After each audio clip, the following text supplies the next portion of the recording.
Lapha kodadewethu ayikho le nto ukuthi kufuna bona kume kanjani esayidini labo. Ngoba kugcina sengazuza ukuthi kucindezeleka kushawa kakhulu ngapha kumuntu wesilisa. Siyithola kanjani ukuthi leyo nto ibalance ukuthi uma khulunywa izinto ezifana nalezi ngoba i-issue esensitive njengamanje.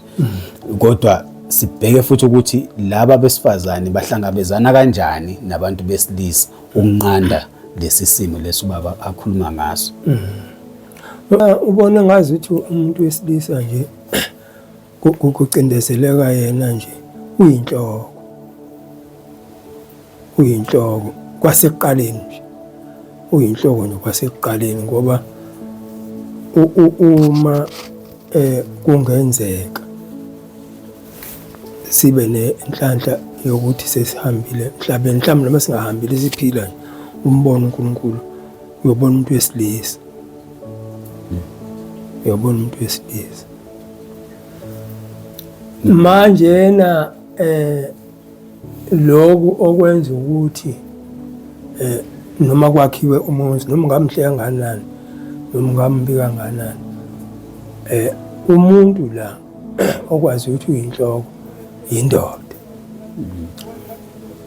azale unkosikazi nendoda abantwana kukhona abafana kukhona amakhosazana namakhosazana ngaba u6 abe ngaphambili kodwa uma kwazala umfana kuthiwa cha umzi kaSibanibani sekukhona ngoba sokukhona umfana khona umuntu ozobwala ekhaya kukhona umuntu okuzokhulunywa naye odadewabo bazobuya emzini lapha egane khona noma abala ukuthi cha futhi noma Sibanibani omnye mncane kangangoba akhona ukuthi bazi Sibanibani lana senze njani ngoba indoda manje phambi kwaNkulunkulu osidalile akulindelekile thina kuba sehluleke akulindelekile kuba sehluleke indaba ke ifuna ukuba iqalela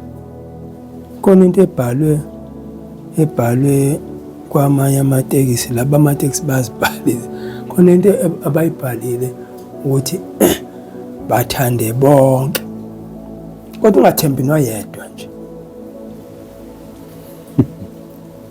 bona bayibhalile nje ngaleyo ndlela ngenkambiso yabo bathande bonke kodwa ungathembi noyedwa manje ke kulento engifuna kuyona umuntu nje isho ngabe nizwe niyathandana ungazinikeli kuyena ukuthi uma engakudluka nje uzawo uthando alibe endaweni ukuthi makhona into ayenzayo la zophuma ngenze nje makhona into asayenze ungabi umuntu ophelele kuyena nje ngeke izilunge leyo uma kungenzeka kufuna uziphendle indawo ake ngithi nje njengami njoba ngila nginendawo lapha emkhulu ayinhle indawo kodwa umuzi awukabi khona kodwa ngiyakwazi ukungena ngifike la kodwa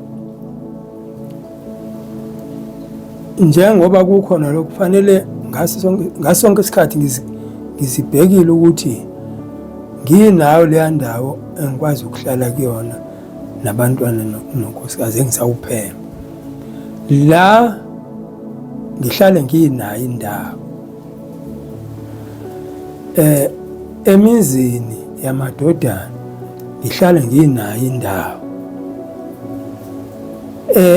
la kuganele khona abantwana emadodakazi ngibe nayo indawo ukuthi mangiqhamuka ngesangweni ngemukeleke ukuze ke ngigweme leyanto ukuthi makhona la ngiphoxeka khona bese ngiyazikhilela ngikwenze noma sengibulala umuntu ngeke ngikwenze ngize ngingene esonweni. Omunye umfana osemncane nje wakhuluma into engengangayo, wathi kusho ukuthi ngingaqeda abantu uma kuzothi uma ngabe thandana nomuntu mayona sengiyambulala, ngishiye kanjalo.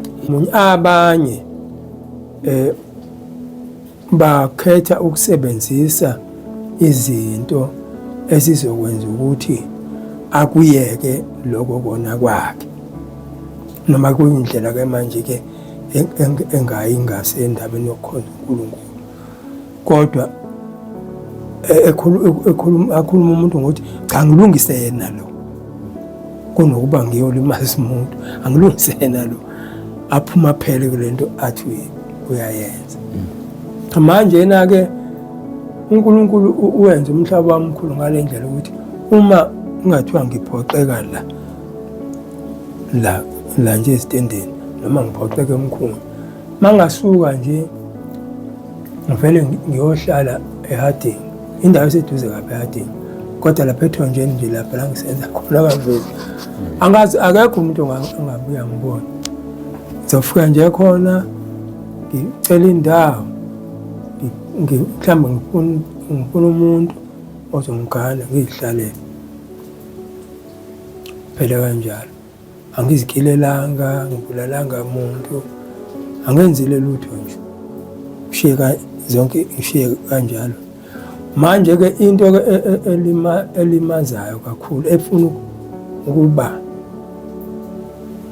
engazi ingenziwa kanjani ukuba baluleke kwabantu ukuthi musu ukuthi uma uphila nomuntu uzinikele kuyena, uthi angilutho ngaphandle kwalo muntu, ngoba uma wenze njalo mayekaphazama uzazikilela noma umbulali sungene ehogweni ngento elula kabi, okuzothi uma kufika endaweni ukuthi usuthola isijeziso saphakade ukuthi wonile, ubese wembulela ukuthi nangu nje usibanibani, nangu usibani, kuvezwa abantu abanye abahle obungathatha bona kunokuba songangena esihogweni. Abantu isikhathi esikhulu bazinikela, yabona thina nje bamna ngisebenza ngokugibela, sengize ngangaka senza ngokugibela phezu kwezindlu. Angithandisisi umuntu ukuthi agibele, ngiye ngithanda angemukezela izinto. Ngikule ndawo ukuthi yena umenyathela uyanyathela nje kwangempela, kanti mina ngiyacotama, ngigada ukuthi mangenza ethi linqamuke iplangwe ngisale phezulu nge-experience yokuhamba phezu kwendlu. Uma kukhona into ngiyibambe nje, uma kukhona into engiphazamisayo ngingayeka yona, ngiye la ngizovikeleka khona. Manje-ke umuntu mayephila, abantu nje uthola ukuthi abantu bazibulala kakhulu, bazibulala abantu, azibulalela umuntu ukuthi uphoxe umuntu. Bengaka abantu emhlabeni ukuba ungathi uma uphoxe umuntu nje oyedwa usuyazibulala, ngoba phela ishiya phansi umuntu, ushiya phansi umuntu. Uye omunye nje hayi nanokuthi uphoxa nje uphoxekela ukuhlala naye umuntu nje enibona naye. Toxin Construct. Get your copy now.